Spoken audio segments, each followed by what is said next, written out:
Okay, we'll move to part number 1. And just for you to know, in each lesson of speaking, we'll deal with one part of the IELTS speaking test. And usually for one part, you will have from 2 to 3 units for that. After 2 or 3 units for one part, we'll move to the next one.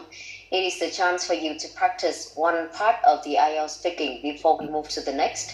And of course, as I said to you earlier, we will have the time for you to practice not only part 1, 2, or 3, but then you will have to practice all 3 to have the authentic environment for us in the test.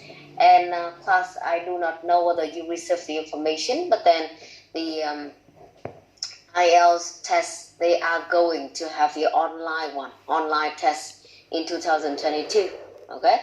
And when we have the information, when we have clearer, when we have better information, you will know about how we are going to have the online one. And if you know about the test, usually we have the paper one or the computer one, but then you have to go to the test room, right? But then for the online one, it is easier if you are not in Hanoi, for example. And also, it is more suitable in the pandemic or some situation when we are not able to go to the test room. So that's why they are going to have the online version very soon. And if you know about the IELTS and the TOEFL, they did have the whole version for the TOEFL already in the past, and they still continue for now. But IELTS, we haven't. So that's why when we have more information about the IELTS one, we'll discuss with each other and to see whether you are going to or you can have the online one or not. Okay? Có một cái thông tin thì chắc các bạn cũng có thể cập nhật được, còn nếu không thì mình giới thiệu qua cho các em một chút. Đó chính là hiện nay thì họ đang có cái plan liên quan đến việc là IELTS online. Và cái việc IELTS online này thì nó là một cái phiên bản mà nó sẽ không cần phải người đi thi đến tận nơi ấy, đến cái phần test room. Thì đây cũng là một trong những cái điều để tiện hơn cho những bạn có thể là không ở những cái khu vực mà có tổ chức thi chẳng hạn. Và ngoài ra thì bây giờ là một trong những cái khoảng thời gian mà có rất là nhiều kỳ thi trên thế giới đã phải delay, đã phải cancel. Lý do là bởi vì pandemic cho nên không thể đến đi thi được. Và những bạn nào mà có quan tâm một chút thì cái phần TOEFL thì họ đã có home version, tức là học sinh của mình làm thi tại nhà thì đã là một thời gian lâu rồi, một vài năm rồi, chứ không phải là bây giờ họ mới có đâu ạ.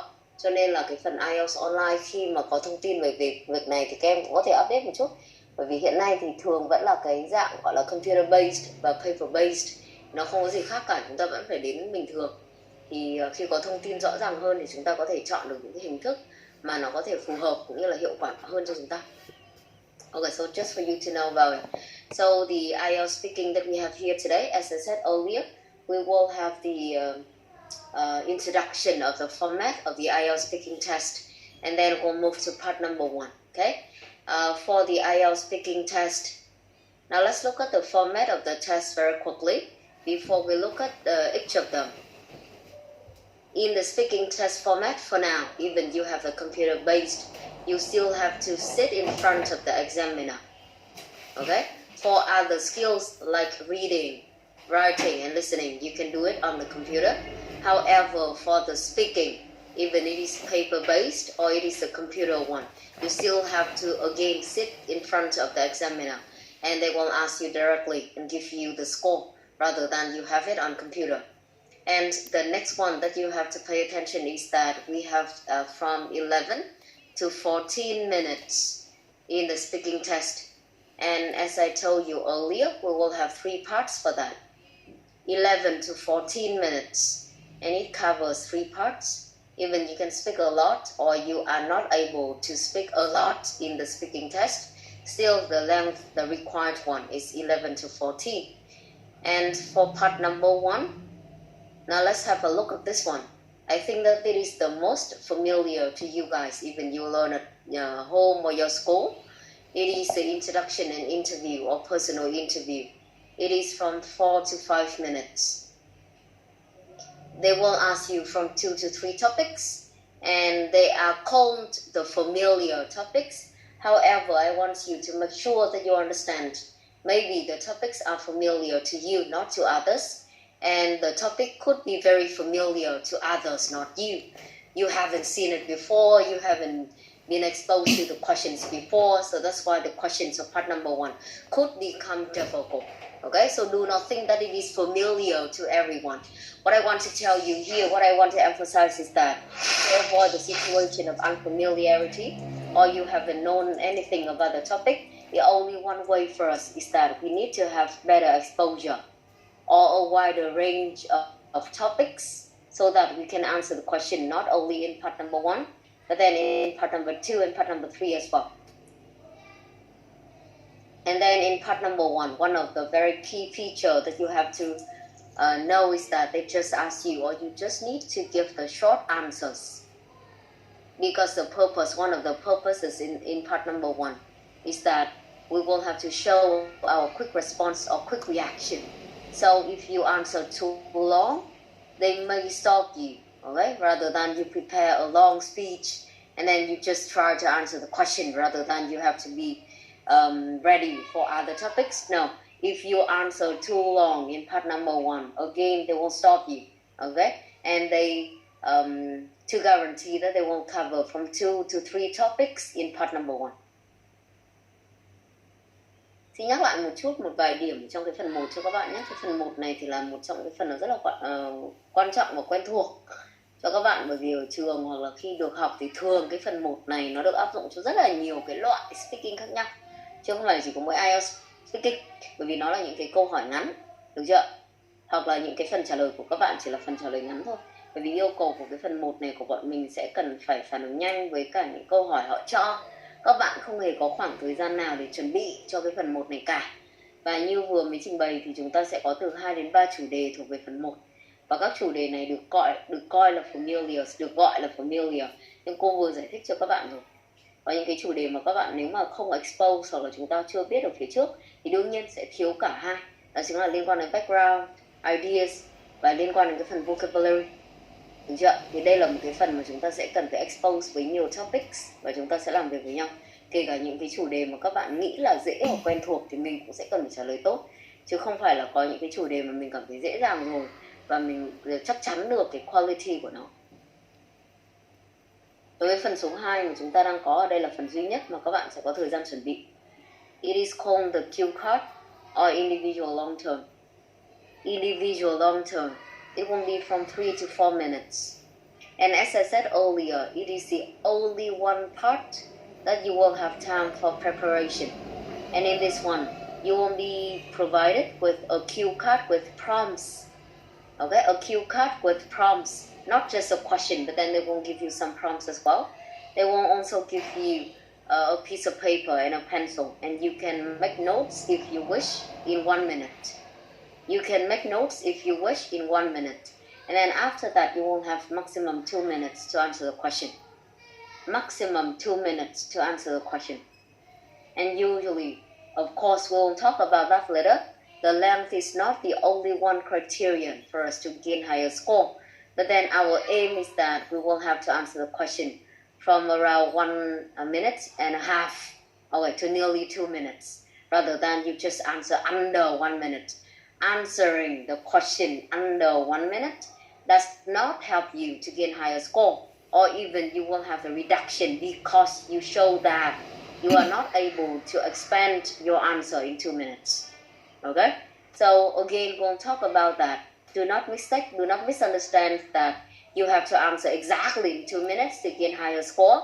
But then what I mean is that under length is also one of the points that we need to avoid to gain higher score in part number 2. And in 2 minutes, they won't tell you that time is up, and it does not affect the score that you have. But then, of course, at home, we'll have to time ourselves to see the time that we are able to speak, whether it is more than 1 minute or under that. Okay, so it is part number 2, again, individual long term, the only one that you have time for preparation. And they also provide you with a cue card with some prompts in that. The next one that we have here is discussion. It is part number 3. The last part we have in IELTS speaking. The discussion, okay? The discussion from 4 to 5 minutes. It is usually a further discussion on topic in part number 2. Further discussion on topic in part number 2. and they test or they ask questions that ask you to perform higher level thinking skills. For example, comparing, evaluating, predicting, or explaining. Thường thì các bạn nghe qua một chút nhé. Và chính là cái phần 2 và phần 3 này của bọn mình thì nó sẽ có mối quan hệ với nhau.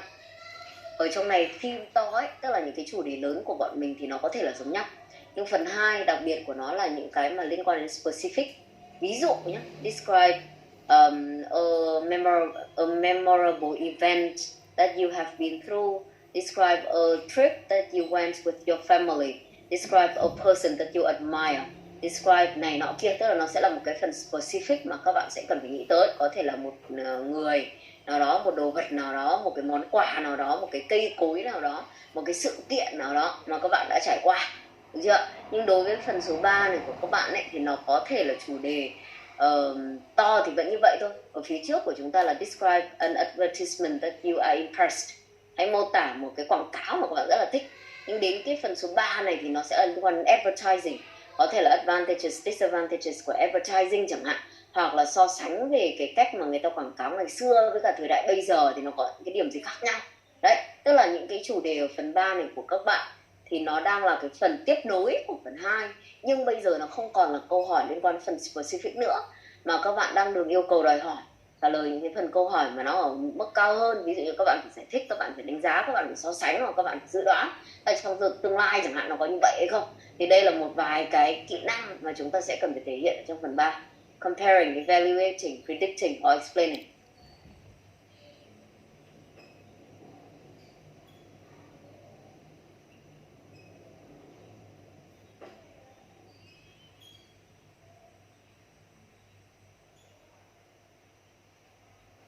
Okay, so there are the 3 parts again that we will have in the test. And of course, I know some of you have been familiar with the format of the speaking test already. But then for even anyone that you have known or you haven't known about this, you will have to know exactly what we are going to answer the questions in the IELTS speaking. And from that, we'll have the more effective strategies to answer the question. Now let's look at the marking criteria as usual. In the previous one, we also have the marking criteria for task number 1, okay, of the IELTS writing. And now we also need to look at the band descriptors for speaking IELTS. And as I said to you earlier, what I believe is that when you understand about what they expect, what the examiners want you to show, it is one of the ways for you to improve your score by yourself, okay? Rather than you just depend on the teachers or any one source. We have to know what we are going to do to perform better or increase our score. And as I said earlier, our score usually is in band number 6, okay? Or could be band 5 or 6, but our aim is that we move higher than that. If you are at band number 5, we move to higher one. Band number 6, for example. Or if you are at band 6 already, our aim is higher than that, 6.57. Or if you are at band number 7 already, of course, based on the band descriptors, we need to know our strength and weakness. So now again, please look at the link that we have on the chat box, and you can have your own because it is the public version. Please have a look at that, okay? And now I want you to look at 3 bands that we have here, as usual. They are band 5, 6, and 7. We have 4 criteria that you can see here: fluency and coherence, lexical resource, grammatical range and accuracy, and pronunciation. Okay? Fluency and coherence, lexical resource, grammatical range and accuracy, and pronunciation. Band 5, 6, and 7. Please spend around 5 minutes for you to have a look at each criterion that we have here for the band scores. But then, more importantly, please identify the differences between the bands or among the bands 5, 6, and 7, so that you know. For example, if you are in band 5, and what is the point that, or what is the criterion that you are going to improve in the future. Okay? So again, 5 minutes. Look at the 3 bands, 4 criteria, and then I will have some analysis for you.